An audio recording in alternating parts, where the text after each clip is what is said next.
You're listening to the Chronicles of a Gooner, the Arsenal podcast. I'm Martin Tyler, and you're listening to Harry Symeou.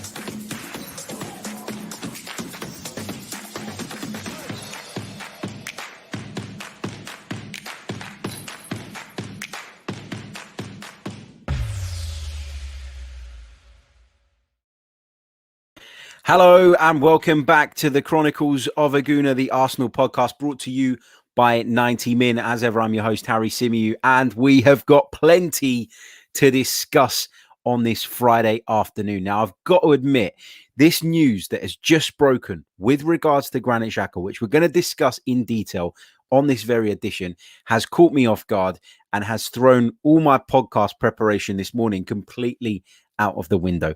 I sat down this morning. I went through multiple reports with regards to the interest or the alleged interest in Lyon's Bruno Guimaraes. I went through a lot of what he did last season, looked at him in really great detail, watched some clips, downloaded a load of statistics, all of which I was going to reel off to you during this show so that you guys could get, if you don't know, a bit of a better understanding about Bruno Guimaraes, who he is, what he is, and why Arsenal are supposedly interested in him. And bang, 10 minutes before we're scheduled to go live, up pops a notification from The Athletic, from the wonderful Amy Lawrence, claiming that Arsenal are set to offer Granit Xhaka a new contract. So we got to start there because that is big, big news. And it's news that has evidently pissed off a lot of Arsenal fans. You only have to scroll through Twitter for 5 or 6 minutes to get a feeling of how people are kind of reacting to this news. Now, Granit Xhaka looked set to join Roma. And while that possibility hasn't completely disappeared just yet, it's been said this morning that Arsenal are now looking to offer the player a new deal. Now, for ages, I've been saying that although I think Granit Xhaka has come to the end of his Arsenal career in the sense of he's at a crossroads now, the fans don't like him. And I'm talking generally speaking, I've got no issue with Granit Xhaka, as you guys will know. In fact, you call me a Granit Xhaka lover most days, but I've got no issue with him. But the majority of the fan base seemingly wants to see the back of him. They want to see him gone. And so time and time again, I've said that Granit Xhaka's Arsenal journey has probably come to its end, and it's time to move him on, not just for the club's sake, but for his sake. And so that everybody can just kind of put the whole incident that occurred a couple of years ago now behind them and go forward, move forward. And it looked as though that was going to happen. It looked as though he was headed for Roma. But equally, right, we've always said, and I think a lot of you have agreed with this in the chat box, that while it's probably time for Granit Xhaka to move on and we should probably be looking at a different option, it was going to cost us more than we were going to get in for Granit Xhaka to upgrade on him. And it was going to cost us quite a bit more, maybe even double, maybe even around the £40 million mark. Remember, Roma were not willing to stretch to Arsenal's asking price, which was around about £20 million. And that's not a major amount of money for a player who's in his peak years, has just had a really good season. And off the back of that, in my opinion, a really good European Championship. So that seemed like a reasonable asking price to me. However, up until this point, Roma have not been willing to meet that asking price. Is it an unwillingness on Roma's part, or is it that they can't do it? That we don't really know. I'm not close enough to what's going on at Roma to give you any kind of steer on that. But what I can say is that this has been rumbling on for a while now. And if Roma haven't been willing to budge up until now, then there is a chance that they're not going to budge at all.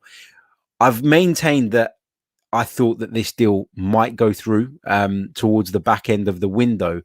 But that was because I thought that Arsenal were quite willing to move him on, and that Arsenal had made their minds up, and that Arsenal were ready to move Granit Xhaka on. No questions asked. It had been kind of widely accepted among everybody at the football club that it was time to move him on. But this is what the report says from the brilliant Amy Lawrence. Now, it is on The Athletic. I know The Athletic is behind the paywall, so I'll just give you guys the gist of what it says. And Amy Lawrence says the following: perhaps after everything, Jose Mourinho and Roma turns out to be nothing more than a red herring. Arsenal are preparing to offer Granit Xhaka a new contract this summer, which would extend the Swiss captain's time at the club beyond the emotionally charged 5 years he has spent at the heart of midfield. He's 28 years old, and she says, as I've just said, that his stock has really spiked after a really good European Championships. And while Arsenal gave consideration to a sale, because there's not been a bid of a sufficient amount, and with Arsenal balancing up what it's going to cost to replace him and replace the qualities that he brings both on and off the pitch, Arsenal have come around to the idea that retaining him might be a good solution during this transfer window. Now, of course, there's no guarantee that Granit Xhaka is going to sign that contract. There's no guarantee that Granit Xhaka wants to stay. I think we all probably have got a bit of an understanding of where his head's at throughout this summer. Some of the comments he's made, some of the some of the hints he's dropped have suggested that he would prefer to leave the club. Now, his current deal runs until 2023, so there's still 2 years remaining on it. But, Arsenal don't want to go into a place where he's kept for another season and then he's only got 1 year left on his deal, and then we get into that position that we've been in so many times over the years with a player who is on his way or who wants to go, and we kind of lose out and miss out on the opportunity to secure some finance alongside his departure. So I think Arsenal here may only see Granit Xhaka as a solution for the next season or two, but I'll probably looking to protect the value in offering him a new contract. Now, a lot of people are kind of outraged about this, and I'm going to come to some of your comments in just a moment because there are loads and loads of comments. There's lots of reaction to this news about Granit Xhaka. But this is where I stand on it. It is going to cost a fortune, probably in excess of 40 million, to replace someone even like for like with Granit Xhaka, in my opinion. I do think Granit Xhaka had a good season last season, but having seemingly come so close to leaving the club, having dropped the hints that he's dropped, I think it's even more difficult for him now to get his head down and play and perform in an Arsenal shirt without having that extra scrutiny on him. Now, Granit Xhaka's always had that additional scrutiny, but now it will get even worse, especially after he's kind of hinted and, indicated that Roma is where he wants to be. Now, the other side of this and the flip side of this, and I think this is something that you need to think about as fans and you need to be quite conscious of and wary of, is we've been crying, moaning and bitching all summer about the fact that Arsenal aren't able to get the money that they want for their players and that we've become pushovers, that we're allowing clubs to come in, essentially take the piss with their offers on some of our big players or some of our important players or some of our what we thought was our most valuable players. And they're taking liberties, and out of desperation to get rid of them, we are caving in and we're allowing these players to go off and join these clubs in cut price deals. A part of me is pleased that Arsenal have put their foot down here and said to Roma, this is our asking price. Take it or leave it. It shows that Arsenal aren't a soft touch. It shows that Arsenal are working to try and change that perception that everybody has of us. And we've been talking about this with Tom Canton on a couple of recent shows from the Gooner Talk. We did one on his channel. We did one here as well. And we talked about Arsenal needing to change that perception of themselves in the eyes of other clubs. Not being a pushover is really, really important in the transfer market. And Arsenal have been at times with some of these players. So that's the side of it where I think you've got to give Arsenal some credit. Looking at him and saying, well, he is valuable to the team. And just because he's indicated that he wants to go and just because Roma are interested, it doesn't mean that we as Arsenal Football Club should accept anything less than what we believe to be his market value. And I kind of agree with that. In fact, I do agree with that. I wasn't against the idea of him going because, as I've talked about before, I think he's at that point in his career where he probably needs a move. We need him to probably move on as well. But he is an important player. I thought he was very good last season overall.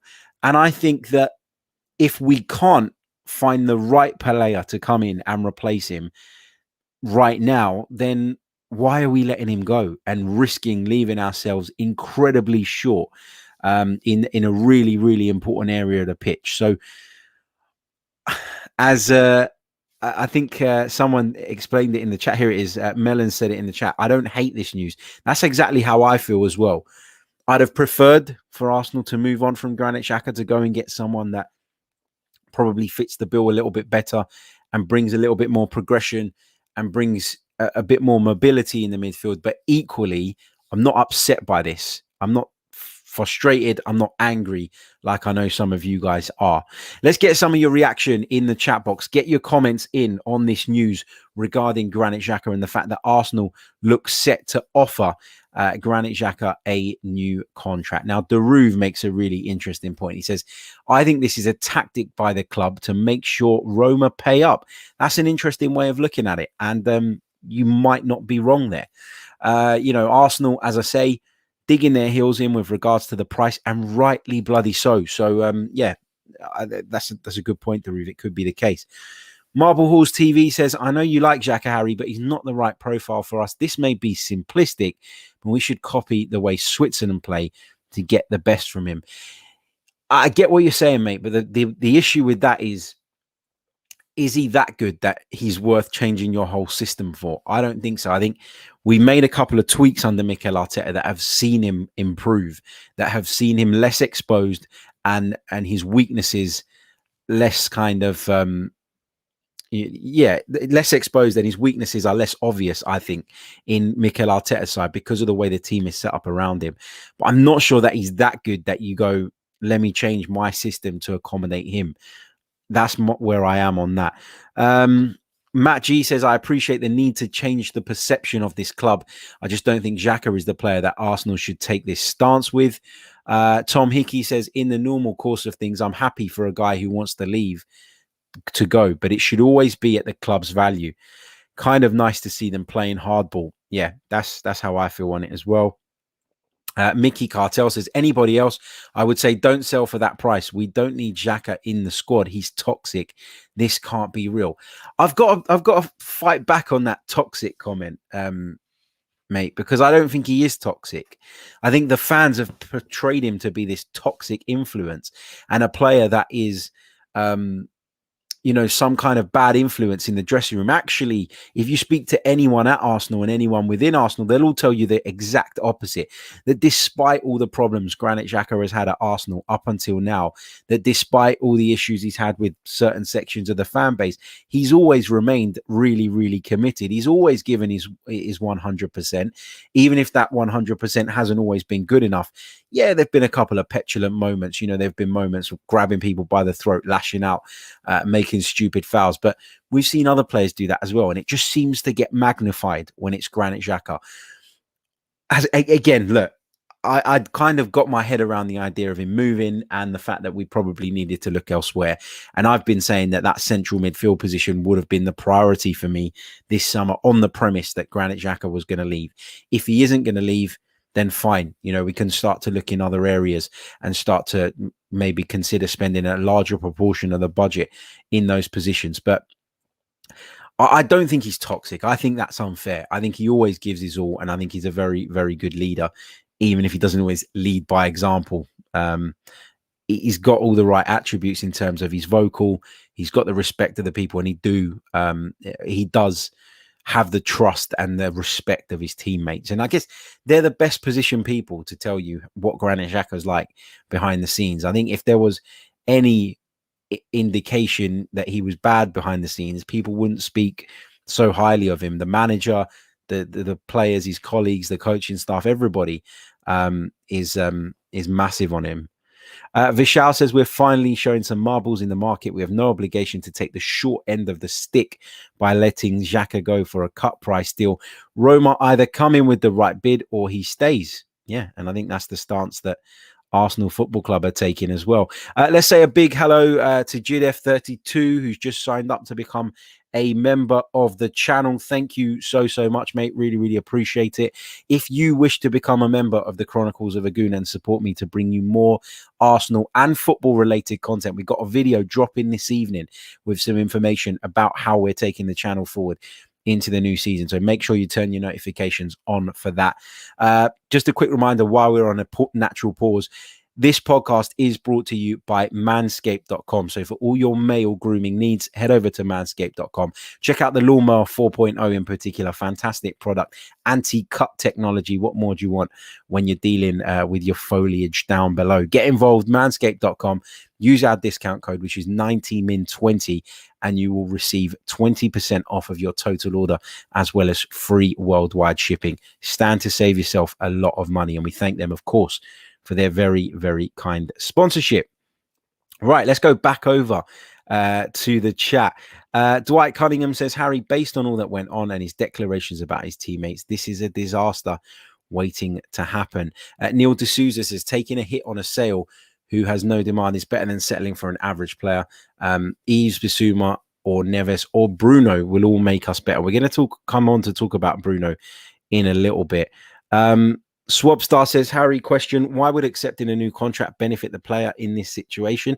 I don't think it really does benefit the player because he's clearly not 100% happy here. So I think him accepting a contract only benefits Arsenal because they will feel like they can buy themselves some time with regards to bringing in that central midfield replacement, but then also protect his sell-on value by having him signed up on that long-term contract. If Arsenal are, let's say, kicking the can down the road with regards to bringing in another midfielder for one more season, that's all well and good. But Granit Xhaka, who we value now at 20 million with 2 years on his contract, isn't going to be worth 20 million in a year's time with just 1 year on his contract. So it's all about protecting the value from the club's perspective. Billy Boy says, this is what a big club does. We can't get the price we want, so we extend to preserve his value. He had a fantastic Euros, and any other player's value would skyrocket. What else have we got here? Melchi says, we finally saw him playing at a better capacity, and I'm happy. Alex McCarthy, one of our members, says this slightly contradictory by Arsenal. Why attempt to sign Guimaraes when he's a replacement for Xhaka? Can see Xhaka leaving come the final week of the window. Now, Bruno Guimaraes is being linked with Arsenal, but we don't know that there's actually been an approach to sign him. We know that there's been inquiries, but there have been inquiries about a number of potential targets this summer. So I wouldn't get too caught up on that sort of attempt to get Guimaraes in. It isn't concrete. It isn't set in stone just yet. So I'd hold fire on that. But we're going to talk about Bruno Guimaraes in a little bit. Let's see what else we've got. Marble Halls TV says, and this is fair play to Marble Halls TV because he's not a big Granit Xhaka fan, but he says the players respect him apparently, but after that Palace thing, his captaincy was untenable after that. Yeah, agreed. And that's why he's not the captain now, because when I look at that team and I look at some of the players that were on that pitch, and I look at Pierre-Emerick Aubameyang, for example, who is the captain, you can't say that he's more of a captain than Granit Xhaka. No matter what you think about the two players, Granit Xhaka is clearly more of a leader, clearly more of a loud voice in the dressing room. And, you know, I think is clearly more captain material than Aubameyang is. But as you say, what happened in that game against Crystal Palace has left a sour taste in the mouths of many, many Arsenal fans, some of whom just can't get over it, even now, a couple of years down the line. And so the captaincy was absolutely untenable for sure. Sydney K says, I'm totally for this news as long as we still bring in midfield reinforcements. Xhaka, Lokonga, Partey, Elneny and Bruno Guimaraes sound rather exciting. Annette Rose says, Xhaka is exactly why Arsenal have not been to Champions League for a while. I watch every single game. He is no good. Again, I've got to defend the guy because he's not the sole reason, is he, that Arsenal haven't been in the Champions League. There's 11 players on the park. And yes, Granit Xhaka has made some mistakes along the way, but this is exactly what I'm talking about when I say that forget the captaincy being untenable. Granit Xhaka's place at Arsenal is untenable because there are people who literally blame him for everything that's gone wrong at the football club in recent seasons. And you're entitled to your opinion, and fair enough. But in my opinion, that is completely off the mark and it's completely unfair.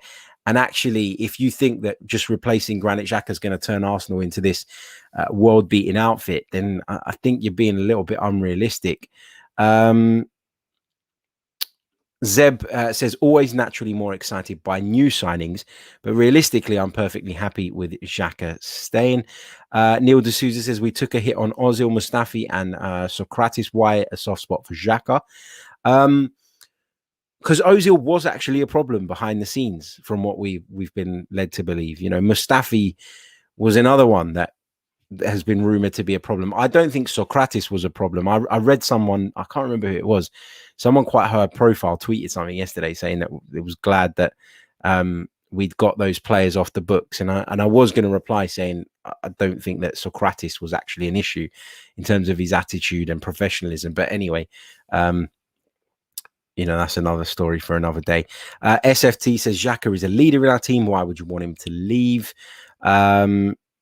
Intriago says, even if Xhaka stays, we still need to sign a new midfielder. Yeah, I think we probably do. You know, we've lost Dani Ceballos, of course.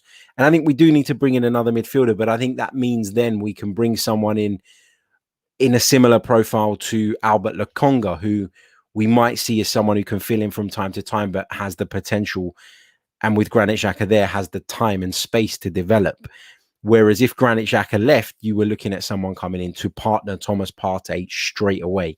So I think that's the difference there. Let's pick out a couple more of your comments and then we'll move on to the Bruno Guimaraes stuff. Vishal says, Harry, our midfielders look toothless without Xhaka. I want him to leave because his head is not in it, but I won't be gutted if he doesn't leave. That's exactly how I feel, that it's probably time for him to move on. And if he moves on, I'll be okay with that. But that's on the premise that Arsenal go and replace him with someone ready, as I say, to slot in alongside Thomas Partey tomorrow. Not someone that's going to develop in the next year or so, someone that's ready now. I do think the midfield looked significantly weaker without Granit Xhaka in it last season. I thought one of Mikel Arteta's big mistakes was, especially in the Europa League, when he moved Xhaka to left back because of the absence of Kieran Tierney. It wasn't even that he'd put Xhaka at left back and that Xhaka was so bad at left back. For me, the big problem was that we were missing our key midfield player because he'd done that, and we'd essentially weakened two positions in taking that decision. So, yeah, I think that we do look a weaker side without him in midfield. If we go and bring in someone better, then obviously that changes, but we haven't as things stand at the moment. Let's take this one from Matt, and then we'll move on to talk about the Bruno Guimaraes stuff. He says, Harry, why did we bid 40 million for Locatelli?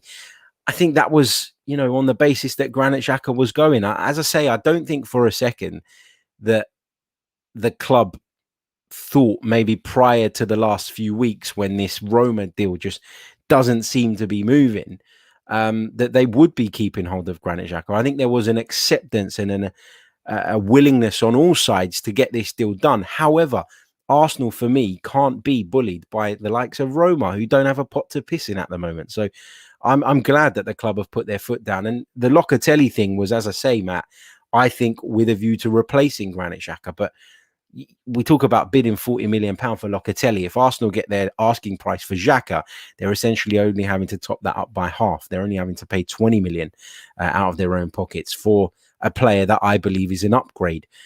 But if you're searching around and you're not finding players that you believe to be an upgrade for a reasonable amount of money, and you're not even able to get the 20 million in for Granit Xhaka, then while I probably think that it's the wrong decision, or you know, a decision that I understand why people are upset about, at least it's one I can understand. It's one I can understand. Let me just take one last comment from Malesi, who says, speaking, I don't mind Xhaka, the guy's solid. Our problem is lack of substantive attacking midfield. Then much as we love Saka and Pepe, they sometimes lack cutting edge. Right, so we've discussed the Granit Xhaka thing to death, and I'm sure it's a thing that's going to come up over the next few days as what that develops and that story moves forward. Just a quick reminder, if you haven't done so already, please do hit the like button on the video. It really does help. Let me just check out where we are at the moment. On YouTube alone, we've currently got 348 of you watching us live, but we've only got 60 likes. We should easily be able to get that up to 150. There's enough of you in the chat, so please do so. Also, if you haven't done so already, click on the link in the description for the FCAs, the Football Content Awards. As I say, we weren't going to do anything around this, but lots of you have been voting for us. I've been seeing the votes come up on Twitter, which is fantastic. So if you'd like to vote for the Chronicles of a Gooner in the Best Club Creator category at this year's Football Content Awards, you can do so by clicking on the link in the description. Scroll down to the Best Club Creator category, type in the Chronicles of a Gooner, scroll down again and submit your vote. You don't have to fill in the whole page. You don't have to go through every single category. You can literally just vote for us. Alternatively, if you prefer to do it on Twitter, you can tweet the following: I am voting for @Chronicles_AFC in @the_FCAs for hashtag Best Club Creator. You'll see that rolling across the bottom of your screen for the remainder of the show if you wish to do so. It is very much appreciated, and we'd love to have your vote. Right, let's talk a little bit about Bruno Guimaraes, the Lyon midfielder who is being heavily linked with a move to Arsenal. Now, let's profile the player a little bit for those of you who maybe don't know a great deal about him. As I say, I've done some research in order to not completely learn who Bruno Guimaraes is, because I was aware of him. Arsenal have been interested in him in the past, supposedly. It's alleged that actually Arsenal were looking at him back in January 2020, that scouts were sent to watch him in action. So this is not a new link, but it's one that's picked up pace again. And Arsenal, of course, are said to be considering Bruno Guimaraes, or were said to be considering Bruno Guimaraes as an alternative to Manuel Locatell, who we've just discussed. Locatelli seemingly is Juve bound now. Now, of course, the Lyon midfielder Guimaraes is currently at the Olympic Games with Brazil. He's just 23 years old, which fits perfectly with what we've been talking about how we want the right age of player, the right profile of player. He's a central midfielder, but he's also a defensive midfielder. He's capable of playing either of the two roles. He's also had a few games for Lyon at centre-back as kind of like emergency cover, which gives you a bit of an indication as to how good his kind of defensive instincts are. He made 33 appearances for Lyon in the 2020-21 season, scored 3 goals and provided 1 assist. He's only got the 1 senior cap for Brazil so far, but he's somebody expected to go on and pick up many more. As I say, Arsenal were looking at the player back at the beginning of 2020, so he is somebody that there's been a long-standing interest in. What is he like in terms of a player? He provides the defensive solidarity that I think Mikel Arteta is looking for in that position, but also possesses the ability to dictate play and really set the tempo of games. And that's what Mikel Arteta, I believe, is looking for. He really does tick a lot of the right boxes. He averages 8.6 progressive carries and 2.62 shot creating actions per 90 minutes. So there's 8.6 progressive carries. That means carrying the ball forward into different positions. And he's created 2.62 shot creating actions. That's what the statistics called in 90 minutes. Now, to compare that to Granit Xhaka, to give you an indication, Granit Xhaka does 5.78 progressive carries per game. So it's nearly, it's basically 3 less than what Bruno Guimaraes averages, and he creates 1.47 shot creating actions. So he's significantly better than Granit Xhaka in those 2 areas in terms of progressing the ball forward, whether that be by carrying it or by passing it into areas from which shots can be taken. Also gets stuck into challenges. He's not afraid to get to get involved in that side of the game, which in theory suits the Premier League, doesn't it? Very, very press resistant is Bruno Guimaraes, plays passes under pressure, and that's another stat in which he's really, really strong on. So he's averaging 12.27 passes under pressure per game. And that will be key, won't it, with the way that Mikel Arteta wants Arsenal to play and wants his deeper line midfielder to receive the ball from the back 4. Now, if you compare that to the highest scorer in that particular area last season, that was Thomas Partey. He played an average of 9.24 passes from pressured positions per game. So that's 3 less than what Bruno Guimaraes is currently doing. Lyon need the money. They desperately need the money. We know that. It's why we've been so heavily linked with Symeou again as well over the course of this summer. And interestingly, Bruno Guimaraes has previously spoken of his desire to play in the Premier League.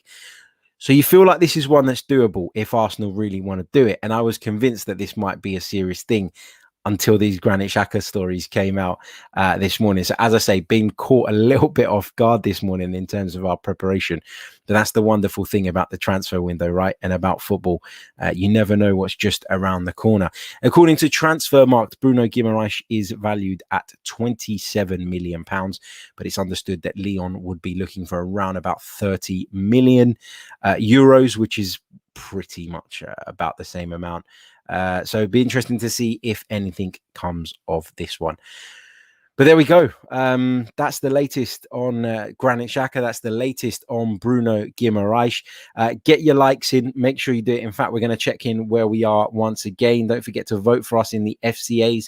If you haven't already done so, check out manscaped.com as well. Let's have a look. We've got 97 likes on the board. Come on, let's get over the 100 mark, and then let's head towards the 150 mark. Also, if you're new, subscribe, because we are heading towards 15,000 subscribers on YouTube alone, and we'd love to get there as soon as possible. I am going to leave it there for this edition of the podcast, but we will be back for our YouTube viewers with a live stream again at 4:30 p.m. So we'll be talking about some other stories. We'll be talking about Daniel Ek, who has spoken out, or sources close to him have spoken out again with regards to his interest in Arsenal Football Club and why he's got hope of getting the Chronicles out of the building and moving himself in. So we've got that to discuss a little bit later on. We'll be talking about a few other bits and pieces too, and we'll be spending more time in that one on some of your questions. So have a good think, get those questions loaded, and if you are a podcast listener, that episode will be available shortly after its conclusion on all major podcast stores. I'll catch you all very soon. Until next time, take care and stay safe. Ciao.